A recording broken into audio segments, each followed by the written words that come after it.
Hey, what's going on? Josiah Novak here, and today we're talking about how to lose 30 pounds in 90 days. Now, why are we talking about this? Well, because inside of my coaching program, which you can totally check out below in the description of the video, most of our clients on average lose about 30 pounds in 90 days. That's been the standard for the past 7 years as we've been helping people all over the world. So if you're trying to lose weight and you have 30, 25, 40, somewhere in that 30-pound range of weight that you want to lose, this video is going to outline some strategies that have worked really well, both for myself when I used to be overweight. I used to be 65 pounds overweight, and over time, I've dropped that weight and kept it off.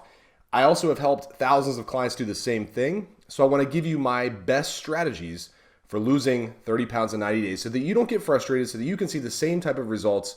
You can start getting results right now, and ultimately you can learn how to lose it and keep it off forever. So without further ado, let's jump into how to lose 30 pounds in 90 days. Real quick, before we hop in to the good stuff, just do me a quick favor, like the video, subscribe to the channel, and leave a comment below if your goal is weight loss. Just leave what your top goal is right now. How much weight do you want to lose this year? Let me know in the comments below. I'll check every single one, and I'll point you into the direction of some other resources that will help you along the way as well. So let's jump into how to lose 30 pounds in 90 days. Tip number one, when it comes to losing weight in general, is don't stress the scale, right? Because we all want to lose weight. We want to hop on the scale and see that we're lighter, right? We want to wake up and see that number start to go down.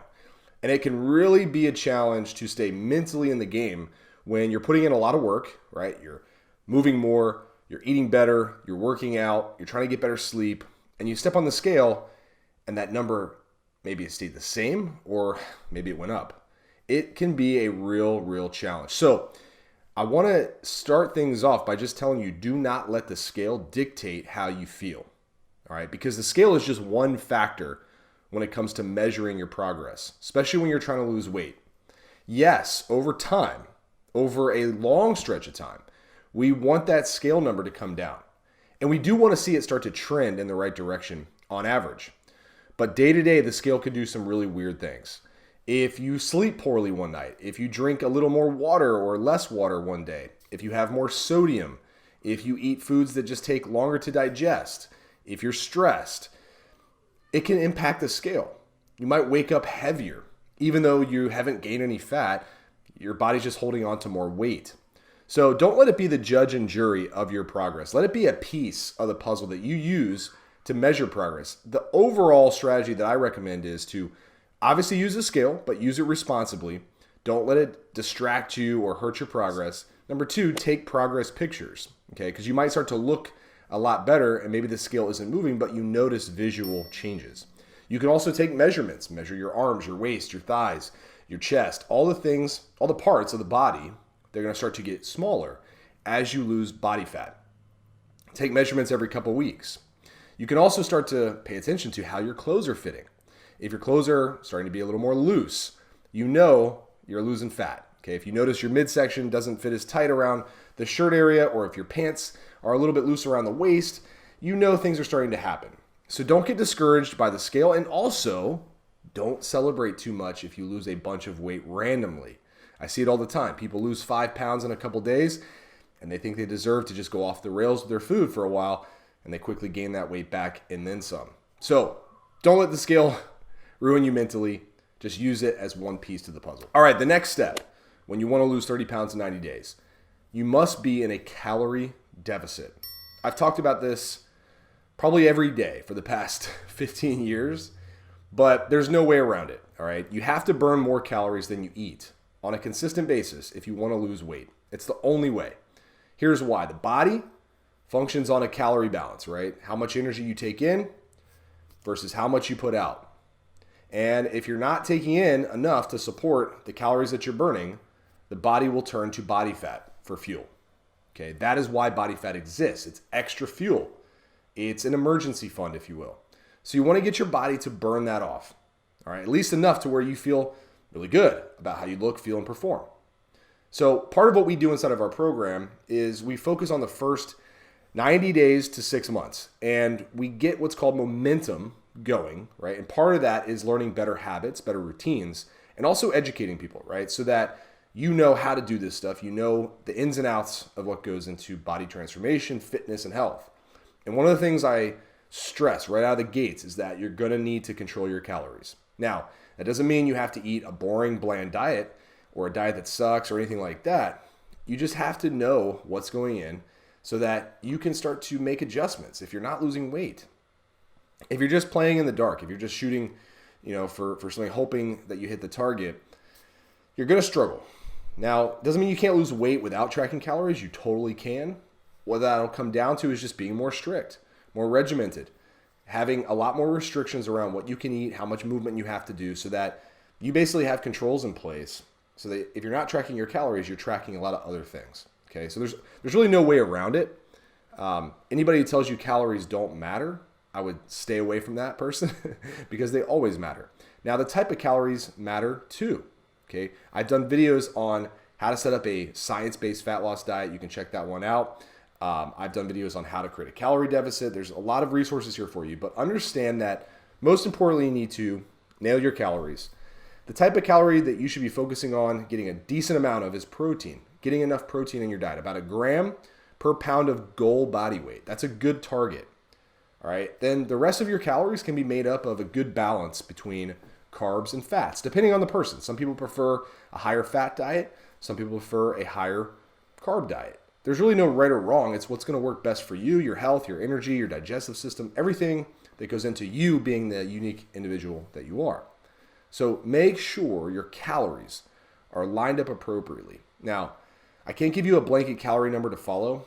Understand that most of our clients start anywhere around 10 to 13 times their goal body weight. Could be a little higher sometimes, could be probably never really lower than that. But somewhere in that range is a good place to start. You have to test it out, see how it works, and then go from there. Next up is how much you move every day. Because I would love for you to just go work out a couple times a week and just kick your feet up the rest of the time and just relax. And that, hey, that might be your lifestyle, and that only means you're going to have to eat less, right? But I'd rather you eat a little more, enjoy more food. If you're struggling already to lose fat, it's probably an appetite issue. So one way to work around that is to move more, okay? Burn more calories off so that you have more room to play with your calorie intake. Easy way to know how much you're moving is to just start tracking your steps. Now, I wear a smartwatch. You can also use your phone if you want to track your steps, but I've talked about this a million times as well, but I'll continue to nail this because this really is one of the most important factors when it comes to creating that calorie deficit, right? A lot of people think just going to the gym 2 or 3 times a week is going to be enough to burn off all the calories, but in reality, it's not the case. If you're sitting around the rest of the day, if you're sitting around on the weekends and you're not doing a lot of activity, your body is just not burning a lot of calories, just to be honest with you. So start tracking your steps. Make a point to have a step goal. Everybody's going to have a different goal. To some people, hitting 10,000 steps a day is going to be really hard. For others, that's going to be a walk in the park, literally. Okay, so make sure you get those steps in and just track your steps. We've talked about calories, but let's talk about the 80-20 rule. To make your life easier, what I want you to picture is how many meals per week you normally eat. Let's just say you normally eat 4 times a day. That's 7 days a week. That's 28 meals a week. All right. So to make math easy, I'm not a math guy, but I like to make it simple. So I live by the 80-20 rule. Now the 80-20 rule, yes, there's different definitions to the 80-20 rule. My definition for all you 80-20 zealots out there who always want to remind me that it's not really the 80-20 rule. This is my 80-20 rule. 80% of the time, I eat healthy, 1 ingredient, minimally processed foods. Okay? So bananas, eggs, apples, chicken, rice, potatoes. You get it, right? You look at the food, you know what it is. 20% of the time, I allow myself to indulge, keeping my calories in check most of the time, where I might go out to eat, don't know all the ingredients in the food. I might eat something that comes in a box or a wrapper because I'm just craving it, but I can control the calories. Okay, maybe it's a couple cookies that are 300 calories. Okay, cool. It's not the best, healthiest food, but I can still control the calories, and it falls in that 20% of my week. I suggest you follow the same type of pattern. Now, why 80-20? So how do you figure out what's 80%, what's 20%? So if I eat 4 times a day, on average, it's 28 meals a week. 20% of that, pretty simple, right? You know 2.8 is 10%, times that by 2. So a little over 5 meals a week can include some processed stuff, okay? Some stuff that maybe isn't as healthy, but you can control the calories. Now, you can still make really healthy meals taste good. I make a really good chicken parmesan. I make a really good chicken stir fry. I make a really good lean burger. I make delicious food that only includes one ingredient things.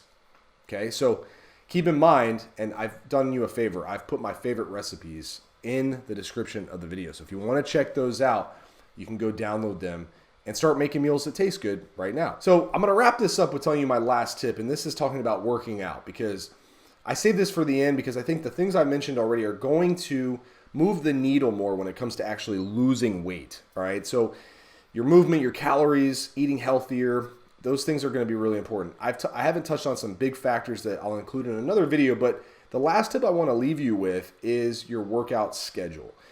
Being dedicated to getting at a minimum, 3 workouts per week that are based around getting stronger, moving through movement patterns that are going to be functional, like a bench press, squat, deadlift. Those things are going to be important. And you got to build muscle. You have to maintain muscle at the least in order to keep your metabolism healthy. And when people think of muscle, they think like, oh, I don't want to be super big, super jacked. Let me tell you, it's not easy to get super jacked. I mean, it's not easy for a guy with decent genetics to get super jacked. So if you're already someone who's like, yeah, I don't really have a lot of muscle, then don't worry about it. You're not going to get insanely big and insanely jacked by hitting the weights a few times a week.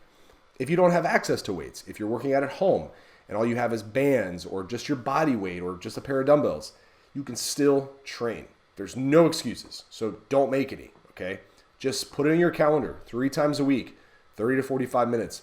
Get it done. If you can do an hour, great. You'll have a lot of extra time for accessory movements for arms and calves and all that cool stuff. But make sure you're getting those things on your calendar, those workouts. Make them a priority. Don't make excuses. Don't say, I don't have time. You can create time, but make sure they get done. 3 times a week is the standard. 4 times a week is a bonus. 5 times a week is for crazy people who just love to work out. And I'm right there with you. I love it too. But one thing that helped me a ton when I was overweight and I was struggling with depression and I needed to get myself in shape was making it like an appointment, right? I put it in my calendar. I wasn't going to miss, okay? Because I knew that I would have to build all my other appointments around that main one, okay? Whether that's working out early in the morning, working out at night, working out on your lunch break. There's different options. I've seen success in all scheduling styles, but just make sure that it gets done, all right? So that, my friends, is how to lose 30 pounds in 90 days. Of course, wrapping all this up into a nice package deal here, you're going to have to dump a lot of consistency into these things, right? You're going to have to be consistent day in and day out with these protocols that I just gave you. Otherwise, if you're just doing it here and there, you're not going to see the progress that you want. You might lose some weight, and I applaud you no matter how much progress you make, even if it's 1 pound in 90 days. But if you're like, hey, I really want to push and I really want to get rid of a lot of this extra baggage that I'm carrying around. I want to gain the confidence. I want to look better with my shirt off, or I want to look better at the beach. I just want to feel good about myself again. You're going to need to be consistent. There's no way around it, my friend. If you got to the end of the video, thank you so much for watching today. Leave a comment below. What is your top priority right now with fitness? Let me know in the comments. Like the video, subscribe to the channel, and I'll be dropping 3 videos a week the rest of this year. In the meantime, if you want to connect with me, I put some links to our coaching program. You can get into our lean body lifestyle system and learn the ins and outs of what it takes to go from where you are now, transform your body, and stay that way forever. So I will talk to you in the next video. Have a good one. Peace.